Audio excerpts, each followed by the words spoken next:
Hello, students. Very good morning to all of you. I hope you all are in good health and taking great care of yourself. Welcome back to our English grammar class. So, today we would be continuing with our chapter Active and Passive Voice. We have already learned what is voice and how to recognize whether the sentence is an active voice or passive voice, right? We have also learned when do we use passive voice and the things which we need to keep in mind when we are changing a sentence from active to passive, right? So we'll just revise it a little bit. The three things which you need to keep in mind. The first thing is the receiver of the action and the doer of the action, their places are being changed. If the sentence is in active voice, our doer of the action would be in the beginning of the sentence. मतलब जो doer है वो हमारा subject होगा, right, और वो होगा हमारा active voice. And if the receiver that is the object is in the beginning, okay, if the receiver which is an object is in the beginning of the sentence, then it would be passive voice. Okay, we also learned that we have to add the be verb and the verb past participle. Whenever our sentence is in a passive voice, हमारा जो verb होगा उसका हमेशा हमें past participle use करना है. And be verb depending upon the tense of the sentence. You need to remember the tense. या sentence का जो tense है वो पहले find out करना है और उस हिसाब से be verb use करना है. Okay? And also we are going to add by before the doer. जो doer है उससे पहले हम लोग by use करेंगे. ठीक है? And we also carried out the exercises, that is exercise A and exercise B. So today we would be moving ahead with the personal pronouns. So what are the changes which undergoes when we are changing a sentence from active voice to passive voice? So first of all, we need to remember which are the personal pronouns over here. So let's just check it out. While changing the voice of a sentence, we must pay close attention to the personal pronouns. These words are I, we, he, she, they are used as subjects, and me, us, him, her, them are used as object. You and it retain their form as subject or object.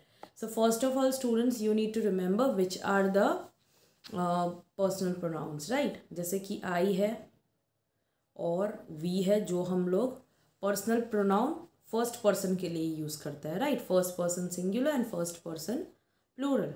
सो ये जो दो है वो हम अगर active voice लिखते हैं जहाँ पे सेंटेंस में वो सब्जेक्ट का काम कर रहा है, right? When it is in the place of subject we are going to write I and we. And when we change it into when we take it behind, right, मतलब जो हमारा डूअर ऑफ द एक्शन है, जब वो object की जगह पर आ जाता है तो ऑब्जेक्ट की जगह पर हम आई के बदले यूज़ करेंगे मी और वी की जगह पर हम यूज़ करेंगे us. So you need to remember that when we are writing as a subject of the sentence we are going to write I, and when we make it the object of the sentence, okay, यही I जब sentence में object बन जाता है तो उसके लिए हम यूज़ करेंगे मी. वैसे ही अगर हमारा सब्जेक्ट के अंदर वी है तो ऑब्जेक्ट के अंदर हमें करना है us. Okay, in the same way for the second person is you. It remains same whether it is in the place of subject और it is in the place of object. ठीक है, अगर वो सब्जेक्ट की तरह काम कर रहा है तब भी यू रहेगा और ऑब्जेक्ट की तरह काम कर रहा है तब भी यू रहेगा. And that rule goes for third person singular also. जो थिंग है, प्लेस है, एनिमल है, right, for that also if you are using it as subject and if it takes place of an object, then also we are going to use it. Okay, and for third person we will see. Okay, so now let's see the third person singular he, which is used for male or masculine gender. If the subject is he, जब हम sentence में subject की जगह पर use कर रहे हैं third person singular male, we are going to use he. And when we are using it in the place of object, right, वही subject जो है वो receiver की जगह पर आ जाता है in passive voice, right? At that time it becomes him. For subject third person singular girl, we are going to use she, and when it takes the place of an object it becomes her. और वैसे ही third person plural दे के लिए दे जो subject में use होता है उसके बदले हम ऑब्जेक्ट की जगह पर यूज़ करेंगे तो वो आएगा them. Okay, so you need to remember this subject object place. Okay, and accordingly when we change a sentence from active to passive, you need to make sure कि अगर आपके सेंटेंस में आपने आई यूज़ किया हुआ है, राइट, कि ऐसा लिखे है कि जैसे I broke the plate, right, तो यहाँ पे आई क्या है, आपका सब्जेक्ट है. सो जब हम पैसिव वॉइस बनाएंगे तो वो आई आपका जो सब्जेक्ट की जगह पर है और जो डूअर ऑफ द एक्शन है it would go to the receiver of the action की जगह पर, right. It would be the object of the sentence afterwards, क्योंकि जो ऑब्जेक्ट होगा वो पहले आ जाएगा. तो वहाँ पे आप आई नहीं लिख सकते हो, आपको मी लिखना पड़ेगा. Let's see the sentence over here. I broke the plate, right.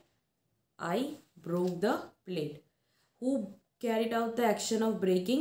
I, that is your subject.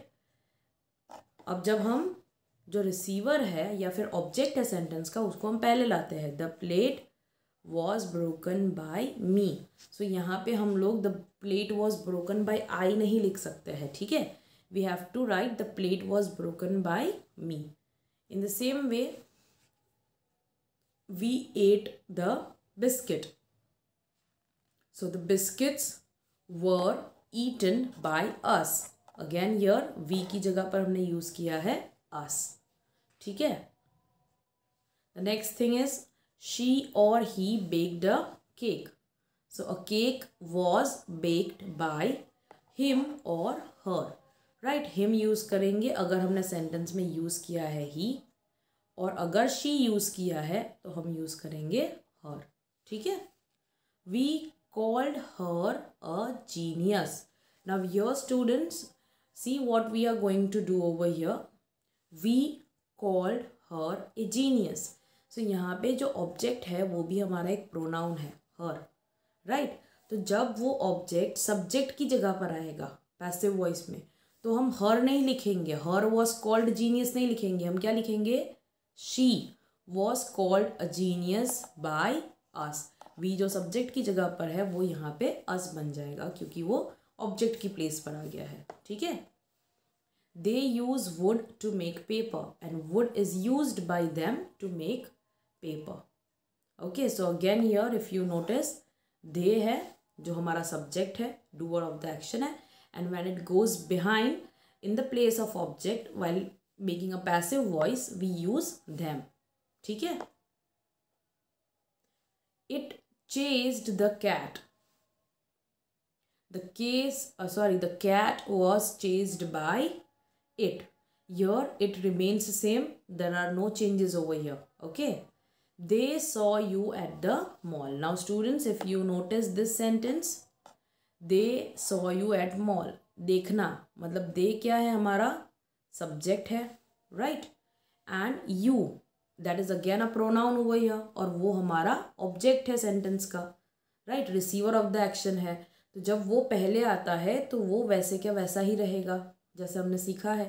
You were seen at the mall bye them, ठीक है. सो दे का देम हो गया when it took the place of an object. लेकिन you जो है अभी object की जगह पर है, वो सब्जेक्ट की जगह पर आ गया है, फिर भी वो वही रहेगा, ठीक है. So I hope that you are clear with the personal pronouns. So now we would be moving with the table form for the passive verbs.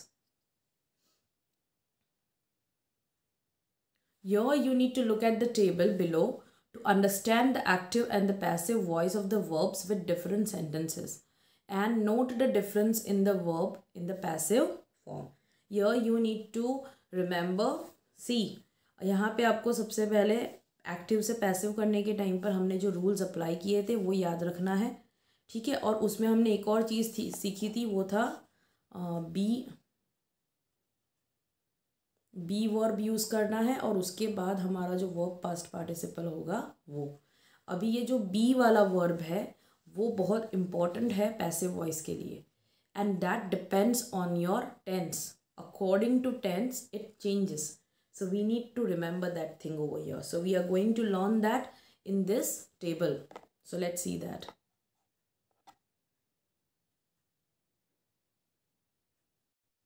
So let's see the first one. The first sentence is in simple present tense. And in the active voice, the sentence is written as the horse draws the carriage. Here student, you need to see the verb, right? Draws वो कौन सा tense present करता है?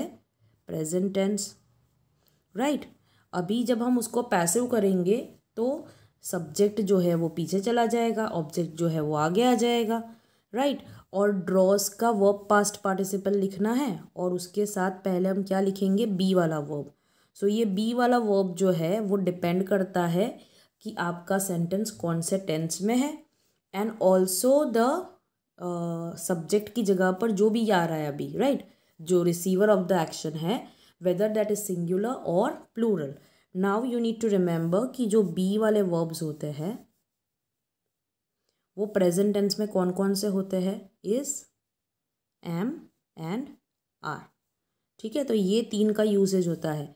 If it is singular third person we are going to use is. Am हम use करते हैं normally I के साथ, और आर यूज़ होता है हमारा सारे प्लूरल्स के साथ और यू के साथ भी. ठीक है, सो ये आपको ध्यान रखना है. Now when we change the sentence into passive voice, सबसे पहले हमारा ऑब्जेक्ट आ गया the carriage is drawn. Drawn हमारा वर्ब का पास्ट पार्टिसिपल है और कैरेज क्या है? सिंगुलर है, इसीलिए उसमें हमने इज यूज़ किया है, बी वाला वर्ब. ठीक है, the carriage is drawn by the horse. ठीक है, the horse is our subject जो स्टार्टिंग में था उसको हमने पीछे ले लिया. The doer of the action is taking place of the receiver of the action, right, या फिर आप कह सकते हो ऑब्जेक्ट की जगह पर आ गया वो. Now let's see simple past. They called the guards. Now if you see the verb over here called, वो हमारा क्या प्रेजेंट करता है? Past tense. ठीक है, तो जब हम उसको पैसिव वॉइस में करेंगे तब भी हम बी वर्ब यूज़ करेंगे और उसके साथ होगा हमारा verb past participle. And that's where I told you in before videos which I have already sent you. Previous videos में मैंने आपको काफ़ी बार बताया है कि आपको वर्ब का पास्ट पार्टिसिपल याद करना पड़ेगा, so that whenever you change the voice you should know कि इस वर्ब का पास्ट पार्टिसिपल क्या होता है, whether it is in present tense और past tense. You should know the past participle of that specific verb. Okay, और be वाला verb जो पास्ट टेंस में यूज़ करते हैं वो कौन सा आएगा? वॉज और were. Now it depends. Was हम यूज़ करते हैं सिंगुलर के लिए और वर यूज़ करते हैं हम प्लूरल के लिए, और यू के लिए भी हम वर ही यूज़ करते हैं, right. So it depends on the receiver of the action, right. जब हम पैसिव वॉइस में बदलेंगे तो आगे हमारा क्या आ जाएगा? रिसीवर आ जाएगा. तो वो आपको ध्यान रखना है कि आपका रिसीवर सिंगुलर है या प्लूरल है. अगर सिंगुलर है तो वॉज यूज़ करेंगे और अगर प्लूरल है तो वर यूज़ करेंगे. Okay, so if you see this sentence, they called the guards, and when you change it to passive voice the first thing we are writing is the guards. The guards plural है इसीलिए उन्होंने use किया है were. उसके बाद है हमारा verb का past participle which remains same for the regular verb. तो यहाँ पे हमने लिखा है were called by them. हमने पढ़ा they जो pronoun है वो अगर object की जगह पर आएगा तो हम लिखेंगे them. ठीक है. Now let's see next one. Simple future. They will visit the temples. Here you just need to add be when we are making it into passive voice. They will visit the temples. When you have will or shall in the sentence, आपको पता चल जाएगा कि वो sentence future tense में है, right? अभी जब हम उसको change करते हैं passive voice में, at that time we don't have that specific be form of verb for future tense, तो हम उसको be ही रहने देते हैं वहाँ पे. ठीक है, तो will तो रखेंगे ही, क्योंकि फ्यूचर टेंस है। उसके साथ हम ऐड करेंगे be and then the past participle of the verb. वो आपको याद रखना है, पैसिव वॉइस मतलब past participle of the verb. Okay, so the temples will be visited by them. They का हो गया देम, ठीक है। और बी वाला जो वर्ब होता है वो प्रेजेंट में होता है और पास्ट में होता है। We don't have it in future, so we are going to keep it as it is, ठीक है। Now when we are talking about present continuous tense, now how will you make it out कि ये sentence present continuous है कि नहीं है।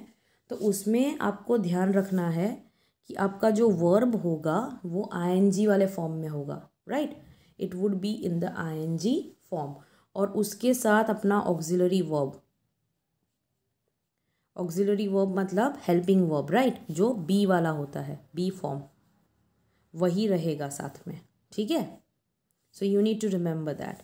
सो present continuous tense में active voice, the cooks are making chapatis. So here you can make it out कि ये sentence आपका प्रेजेंट कंटिन्यूअस में है। अभी जब हम उसको पैसिव वॉइस बनाते हैं, so you can write chapatis are being made by the cooks. Now here you need to remember the format कि जब हम प्रेजेंट कंटिन्यूअस में पैसिव वॉइस बनाते हैं at that time we are going to use is am और are which depends on your subject. उसके बाद हमें ऐड करना है बीइंग, BEING, और उसके बाद हम लिखेंगे हमारा वर्ब का past participle. This represents present continuous tense for passive voice, ठीक है। इज एम आर डिपेंड करता है सब्जेक्ट के ऊपर। आपका जो भी सब्जेक्ट है उस हिसाब से आपको बी वाला वर्ब यूज़ करना है, जो हमने पहले ही पढ़ा है। ये तीनों हमारे बी फॉर्म के वर्ब्स हैं। उसके बाद बीइंग यूज़ करना है और फिर वर्ब पास्ट पार्टिसिपल, ठीक है। In the same way past continuous tense we are going to use was और वर, जो हमारे बी वाले वर्ब्स हैं। उसके बाद भी हम कंटिन्यूअस टेंस है तो बीइंग तो ऐड करेंगे ही और वर्ब का past participle, okay. And again over here you need to remember कि जो भी रिसीवर ऑफ द एक्शन है जो सब्जेक्ट की प्लेस पर आ गया है, राइट, वो आपका सिंगुलर है या प्लूरल है, उस हिसाब से आप बी वाला वर्ब यूज़ करोगे। Then you are going to add being when it is continuous. Remember, अगर सिंपल है तो हम बीइंग ऐड नहीं करते हैं। कंटिन्यूअस है, प्रेजेंट है या पास्ट है, we are going to add being. ये एक एडिशन होता है हमारे कंटिन्यूअस टेंस में। और उसके बाद आता है हमारा पास्ट पार्टिसिपल, ठीक है।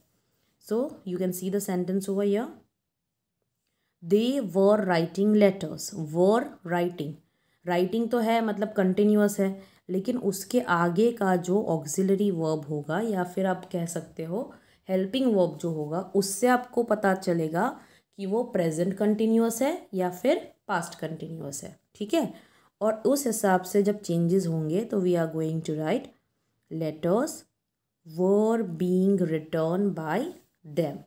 राइटिंग का बेस फॉर्म है राइट, ठीक है, ये बेस फॉर्म हुआ मतलब V1, और उसका V3 होता है रिटर्न, मतलब वर्ब पास्ट पार्टिसिपल, और जो दे है वो हो जाएगा यहाँ पे them, okay. So I hope that this thing is clear. Now we would be moving ahead with the perfect tenses, present perfect and past perfect. Now when we are talking about present perfect tense we use have और has in the sentence, और उसके साथ जो हमारा verb होगा वो past participle ही होगा। मतलब यहाँ पे जो कंप्लीटेड है वो है हमारा पास्ट पार्टिसिपल। मतलब जब आप पैसिव वॉइस में चेंज करोगे उसको तो आपके पास ऑलरेडी पास्ट पार्टिसिपल होगा, तो उसको चेंज करने की ज़रूरत नहीं है, you just have to write the same thing, but there is an addition of one more word that is been. So you need to remember this formation of perfect tenses. अगर present perfect है तो हम use करते हैं has और have according to your subject again, ठीक है, plus been, ठीक है, and then you are going to write verb past participle. Now has and have again depends on the subject, जो मतलब पैसिव वॉइस में क्या होगा, आपका subject receiver of the action होगा, राइट। तो मान लो जब आपका सेंटेंस आप लिखते हो, विल सी द सेंटेंस हो गया तो आपको समझ में आ जाएगा, रिसीवर ऑफ द एक्शन आ जाएगा when you are writing passive voice, ठीक है। सो उसके हिसाब से आप हैज़ या हैव यूज़ कर सकते हो। We use has with third person singular, as you know that, right. Has हम किसके साथ यूज़ करते हैं, ही, शी और इट के साथ, है ना। और बाकी सब के साथ हम यूज़ करते हैं have. Then you have to add been and then verb past participle. So this would be the formation of present perfect tense. Now if you see the sentence over here, we have completed the work. When you change it into passive voice, the work पहले आ जाएगा, right? यहाँ पे वैसे तो हमने have use किया है क्योंकि हमारा जो subject है वो plural है, but when we are bringing the receiver first, जो work है वो हमारा singular हो जाता है, and that's why we are going to use has. The work has been completed by us. जो we है सब्जेक्ट है अभी हाल फिलहाल, तो वो जब ऑब्जेक्ट की जगह पर आ जाता है तो वो बन जाता है us.